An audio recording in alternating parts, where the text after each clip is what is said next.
ভারতকে rail transit দেওয়ার বিনিময়ে বাংলাদেশকে ভারতের উপর দিয়ে নেপাল ও ভুটানের দিকে রেল ট্রানজিট দেওয়ার যে কথা বলা হচ্ছে, এটা কি আদৌ বাস্তবসম্মত নাকি উৎকণ্ঠিত জনতাকে মিথ্যা বুঝ দেওয়ার অপপ্রয়াস?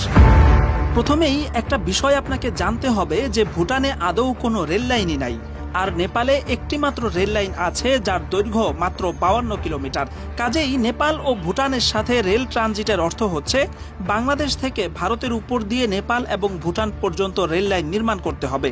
বর্তমান প্রেক্ষাপটে যেটা অত্যন্ত সময় সাপেক্ষ এবং প্রায় অসম্ভব একটা ব্যাপার। নেপাল রুটের বর্তমান অবস্থা যাচাই করে দেখা গেছে ভারতের উপর দিয়ে বাংলাদেশ ও নেপালের দূরত্ব মাত্র 18 কিলোমিটার হলেও এভাবে সরাসরি কোনো রেল লাইনের অস্তিত্ব নেই। এক্ষেত্রে চাঁপাইনবাবগঞ্জের রোহানপুর থেকে পশ্চিমবঙ্গের সিঙ্গাবাদ হয়ে বিহারের রোকসোল সীমান্ত পার হয়ে এরপর নেপালের বীরগঞ্জে যেতে হবে, যেখানে মোট দূরত্ব প্রায় 550 কিলোমিটার। অর্থাৎ বাংলাদেশ ও নেপালের ভৌগোলিক দূরত্ব মাত্র 18 কিলোমিটার হলেও বাংলাদেশি ট্রেনকে ভারতের উপর দিয়ে 550 কিলোমিটার পথ পাড়ি দিয়ে নেপাল যেতে হবে, যেটা এক প্রকার অবাস্তব এবং অসম্ভব। অপরদিকে ভুটানে রেল লাইনের কোনো অস্তিত্বই নেই। অর্থাৎ এই মুহূর্তে চাইলেও বাংলাদেশি ট্রেন ভারত অতিক্রম করে কোনোভাবেই ভুটান ঢুকতে পারবে না। এক্ষেত্রে কুড়িগ্রামের চিলাহাটি থেকে পশ্চিমবঙ্গের জলপাইগুড়ি হয়ে হাসিমারা পর্যন্ত যে রুটের কথা বলা হচ্ছে, সেখানে ভারতের ভিতরে এই হাসিমারায় এসে রেললাইনই শেষ হয়ে গেছে। এখান থেকে ভুটানের সীমান্ত শহরের দূরত্ব 20 কিলোমিটার। ফলে বাংলাদেশি ট্রেন ভুটানে যেতে হলে প্রথমে ভারতীয় ভূখণ্ডের হাসিমারা থেকে ভুটান সীমান্ত পর্যন্ত রেললাইন নির্মাণ করতে হবে। এরপর ভুটান সীমান্তের ভেতরেও রেললাইন নির্মাণ করতে হবে। যেহেতু ভুটানের নিজস্ব কোনো রেললাইন নেই, ফলে তারা বাংলাদেশি ট্রেন আসার জন্য নিজেদের সীমান্তের ভিতরে রেললাইন নির্মাণ করবে, এটা সময় সাপেক্ষ এবং এক প্রকার অবাস্তব চিন্তা ভাবনা।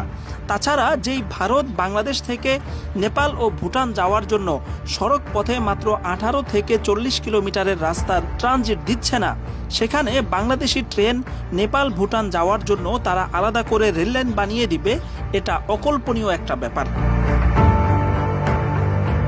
বর্তমানে ভারতীয় ট্রেন 5টি সীমান্ত দিয়ে বাংলাদেশের ভিতরে ঢুকছে। 2টি সীমান্তে পরীক্ষামূলক চলাচল হচ্ছে এবং আরও 2টি সীমান্তে ট্রেন চলাচলের প্রস্তুতি চলছে। অর্থাৎ বাংলাদেশের মোট 9টি রেল সীমান্ত রয়েছে, যেগুলো দিয়ে ভারতীয় ট্রেন এক পাশ দিয়ে বাংলাদেশে ঢুকে এরপর আরেক সীমান্ত দিয়ে বের হয়ে যেতে পারছে। অর্থাৎ ভারতীয় ট্রেন বাংলাদেশের 9টি সীমান্ত দিয়ে ট্রানজিট পাচ্ছে। এর বিনিময়ে বাংলাদেশি ট্রেনের জন্য সোজা পথে নেপাল যাওয়ার কোনো রাস্তাই নেই, গেলেও 18 কিলোমিটারের বদলে 550 কিলোমিটার ঘুরে যেতে হবে। আর ভুটানে যাওয়ার তো কোনো রেল লাইনই নেই। কাজেই ভারতকে রেল ট্রানজিট দেওয়ার বিনিময়ে ভারতও বাংলাদেশকে নেপাল এবং ভুটানে যাওয়ার রেল ট্রানজিট দিচ্ছে, এমন খবর ফলাও করে প্রকাশিত হলেও এর বাস্তব কোনোই কার্যকারিতা নেই।